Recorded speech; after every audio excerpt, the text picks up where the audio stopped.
90 రోజుల కోర్సు పూర్తి చేస్తే చాలు 100% ప్లేస్మెంట్ సపోర్ట్ తో సాఫ్ట్వేర్ జాబ్ మీ సొంతం. వెంటనే కోడ్ జ్ఞాన్ డెస్టినేషన్ ని సంప్రదించండి. నమస్తే, వెల్కమ్ టు సుమన్ టీవీ. నేను మీ యాంకర్ సరి. మార్చ్ నెలలో ద్వాదశ రాశుల వారికి ఎలా ఉండబోతుంది, వారు ఎలాంటి పరిహారాలు చేసుకోవాలి, వీటి గురించి ఇన్ డీటెయిల్గా మనతో చెప్పడానికి వేదిక్ ఆస్ట్రాలజర్ ఉమా గారు ఉన్నారు. వారిని అడిగి తెలుసుకుందాం. నమస్కారం గురుగారు. నమస్తే అమ్మా. ద్వాదశ రాశుల వారికి మార్చ్ నెలలో గ్రహ సంచారం ఎలా ఉండబోతుంది? అందరికీ నమస్కారం అండి.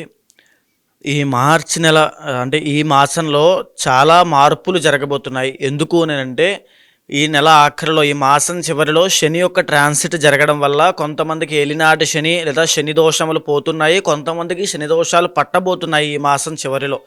అదేవిధంగా ఇదే మాసం చివరిలో 28, 29, 30వ తారీఖుల్లో షష్టగ్రహ కూటమైనటువంటిది ఏర్పడబోతోంది.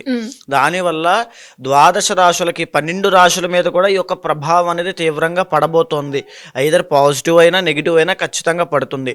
దాని గురించి డిస్కస్ చేసుకోవాలి అండ్ దాని గురించి తగిన జాగ్రత్తలు కూడా చెప్పాలి. అదేవిధంగా ఈ మాసంలో రవి యొక్క ట్రాన్సిట్ కూడా మార్చి 15వ తారీఖు తర్వాత జరగబోతోంది.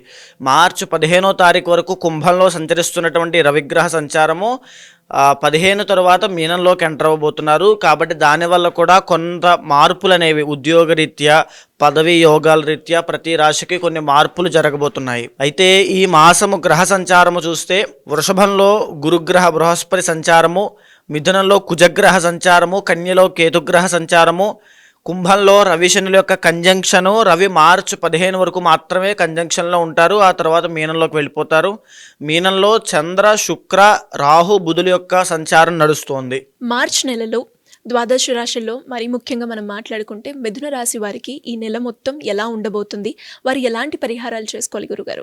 ఈ మాసము ఈ పాల్గొన మాసంలో లేకపోతే ఈ యొక్క మార్చి మాసంలో మిథున రాశి వాళ్ళకి కేవలం 3 గ్రహాలు మాత్రమే యోగిస్తున్నాయని చెప్పొచ్చమ్మా. అందులోనూ కూడా కొన్ని ఆరోగ్యపరమైన సమస్యలు కావచ్చు, లేకపోతే ధన నష్టం కలిగేటువంటి దోషాలు, గ్రహస్థితి అంత అనుకూలంగా లేదు అని చెప్పచ్చు. సో ఒక్కొక్కటిగా మనం చూసుకుంటే ముందుగా లగ్నంలో కుజగ్రహ సంచారం నడుస్తోంది. దీనివల్ల అనారోగ్య సమస్యలు చాలా ఎక్కువ అయ్యేటువంటి అవకాశం ఉంటుంది. సో ఆరోగ్యం పట్ల ప్రత్యేకమైన శ్రద్ధ తీసుకునే ప్రయత్నం చేయండి. బ్లడ్కి సంబంధించిన ఇష్యూస్ కానీ, బ్లడ్ రిలేటెడ్ ఇష్యూస్ కానీ, స్కిన్కి సంబంధించిన ఇష్యూస్ కానీ, డెంటల్ ప్రాబ్లమ్స్ కానీ, ఫీవర్ కానీ, బాడీ హీట్ విషయంలో కానీ చాలా జాగ్రత్తగా ఉండండి. లేకపోతే ఈ మాసంలో కాస్త ఇబ్బంది పడతారు ఆరోగ్యపరంగా. 4వ స్థానంలో కేతుగ్రహ సంచారం వల్ల కూడా శరీర హాని అంటారు, అంటే ఈ యొక్క ఇంజూరీస్ జరగడము. ఎందుకనంటే 4వ స్థానంలో కేతుగ్రహ సంచారం వాహన ప్రమాదాలను సూచిస్తుంది. దానివల్ల కలిగేటువంటి చిన్న చిన్న ఇంజూరీస్ని కానీ, గాయాలను కానీ సూచిస్తుంది. కాబట్టి కాస్త అప్రమత్తంగా ఉండండి. బయటికి వెళ్ళేటప్పుడు కానీ, వచ్చేటప్పుడు కానీ చాలా జాగ్రత్త వహించండి. ఇక భాగ్యస్థానంలో రవి శనుల యొక్క సంచారం నడుస్తోంది. రవి శని కలిపి ఒకే చోట ఉండడము, భాగ్యస్థానంలో ఉండడము, ఆ కంజంక్షన్ వల్ల విపరీతమైన ధన హాని కలిగే అవకాశాలు ఉంటాయి. అంటే ఎక్కడైనా మీరు డబ్బులు పెడితే అక్కడ నష్టపోవడము, లేకపోతే మీకు రావాల్సిన డబ్బులు కూడా రాకపోవడము, లేకపోతే డబ్బులు విపరీతంగా ఖర్చు అవ్వడము, డబ్బులు లేకపోవడము, ఇలాంటి పరిస్థితులన్నీ కూడా ఈ మాసంలో మీరు చూసే అవకాశాలు ఉంటాయి. దీంతో పాటు భాగ్యంలో శనైశ్వర సంచారం కాబట్టి కుటుంబ కలహాలు, అంటే ఎలా అంటే మీ యొక్క చిన్న చిన్న ఇష్యూస్ కోసము ఇంట్లో చిన్న చిన్న గొడవలు అవ్వడము, మాట పెరిగి చాలా ఇబ్బంది అవ్వడం, వాగ్వివాదం లాంటివి జరగడం లాంటివి ఎన్నో అవకాశాలు కనబడుతున్నాయి.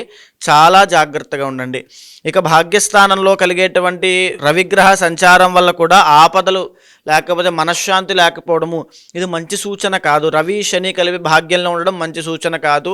మీ తండ్రితో వ్యతిరేకత రావడము, తండ్రితో వాగ్వివాదం దిగడము, కలహం అవ్వడము లాంటివి ఎన్నో జరిగే అవకాశాలు ఉంటాయి. కాకపోతే మార్చి 15వ తారీఖు తర్వాత ఈ భాగ్యంలో ఉన్నటువంటి రవిగ్రహ సంచారము దశమంలోకి, మీనంలోకి వెళ్తోంది. కాబట్టి అక్కడ మార్చి 15 తర్వాత నుంచి వీళ్ళకి చేసే పని రీత్యా ఒక రాజయోగం పట్టడము, అంటే ఎక్కడ పని చేస్తే అక్కడ, లేదా ఉద్యోగం సడన్గా రావడము, పదవి యోగం పట్టడము, వీళ్ళకంటూ ఒక గుర్తింపు రావడము, వీళ్ళ పనిని గుర్తించి అభినందించడం లాంటివి ఎన్నో మంచి శకునాలన్నీ మార్చి 15 తర్వాత నుంచి వీళ్ళకి గోచరిస్తున్నాయి. మార్చి 15 దాకా చాలా జాగ్రత్తగా ఉండండి.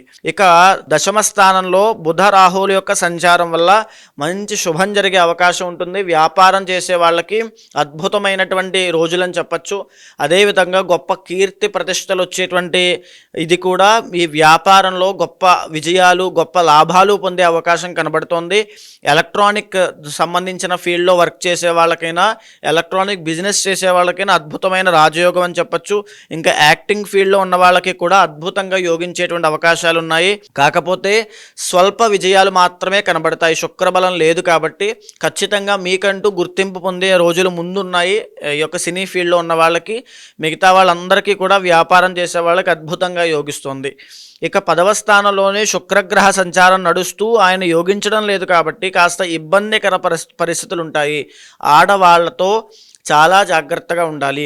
మీరు మగవాళ్ళైనప్పటికీ కూడా, ఆడవాళ్ళైనప్పటికీ కూడా ఎవరో ఒక ఆడవాళ్ళ వల్ల, విమెన్ వల్ల ఏదో ఒక ఇబ్బందుల్లో ఇరుక్కోవడం కానీ, అపవాదులు భరించడం కానీ, అభియోగాలు మీ మీద మోపడం కానీ జరిగే అవకాశం ఉంటుంది. దానివల్ల ఎన్నో అనుమానాలు, అవమానాలకి జీవితం అనేది రాంగ్ డైరెక్షన్లో వెళ్ళే అవకాశం ఉంటుంది. కాబట్టి చాలా జాగ్రత్తగా ఉండండి. మహాలక్ష్మీదేవి యొక్క దర్శనం చేసుకోండి, శుక్రబలం పెరుగుతుంది. ఇక 12వ స్థానంలో గురుగ్రహ సంచారం వల్ల ధనమూలక భయము, అంటే డబ్బు లేక అప్పులు వాళ్ళ ఇంటికి వస్తారేమో అని ఒక పక్క భయపడము, లేకపోతే ఎవరిని అప్పడగాలో అని చెప్పి ఒక టెన్షన్కి మీరు గురవ్వడము, లేకపోతే డబ్బులు ఇవ్వట్లేదని చెప్పి అతని దగ్గర డబ్బులు ఎలా లాక్కోవాలని చెప్పి మీరు భయపడడం లాంటివి ఎన్నో జరిగే అవకాశాలు ఉంటాయి. ఆస్తి తగాదాలు కానీ, సెటిల్మెంట్ కానీ ఈ మాసంలో మిథున రాశి వాళ్ళు పెట్టుకోవద్దు. పెట్టుకున్నారంటే ఈ మాసంలో ఆస్తి నష్టం పొందే అవకాశం ఉంటుంది. దాని మూలాన దుఃఖం పొందుతారు. మీకంటూ ఆ ధన విషయాల్లో, ఆ అభివృద్ధి కానీ, ధన విషయాల్లో మీకంటూ గొప్ప ఇది కానీ కనబడే అవకాశాలు లేవు. కాబట్టి చాలా జాగ్రత్తగా ఉండండి. ఈ మాసంలో ప్రత్యేకంగా ధన విషయాల్లో, ఫైనాన్షియల్ మేనేజ్మెంట్ విషయంలో జాగ్రత్తగా ఉండాల్సింది అవసరము. అయితే ఈ మాసం చివరిలో పట్టబోయే షష్టగ్రహ కూటమి వీళ్ళకి దశమ స్థానంలో పట్టబోతోందండి. పట్టబోతూ మార్చి 30వ తారీఖు తర్వాత కంటకశని వీళ్ళకి స్టార్ట్ అవ్వబోతోంది. మీకు ఏదైతే ఇందాక నేను చెప్పానో మార్చి 15 తర్వాత ఏదో చిన్న ఉద్యోగం రావడం లాంటివి జరుగుతాయో అది టెంపరీగా మాత్రమే ఉంటుంది. ఈ షష్టగ్రహ కూటమి 10వ స్థానంలో పట్టడం చేత మీకు ఎన్నో ఇబ్బందులు వస్తాయి. మీరు పనిచేసే చోట, మీ పదవి యోగం విషయంలో, మీ యొక్క రాజకీయ భవిష్యత్తులో, లేకపోతే మీ యొక్క స్థానంలో వేరే వాళ్ళు రావడం, మీకు ట్రాన్స్ఫర్లు అవ్వడం లాంటివి చాలా జరుగుతాయి. దానివల్ల మీరు ఎన్నో ఇబ్బందులు గురయ్యే అవకాశం ఉంటుంది. మీ ఇంటర్నల్ జాతకం చూసుకోండి. ఎందుకంటే షష్టగ్రహ కూడా మీకు ఎఫెక్ట్ అవుతుంది కాబట్టి ఇంటర్నల్ జాతకంలో దశ అంతర్దశలు గమనించుకుని ఆ తగినటువంటి శాంతి పరిహారములు తప్పకుండా ఆచరించాల్సింది మిథున రాశి వాళ్ళు.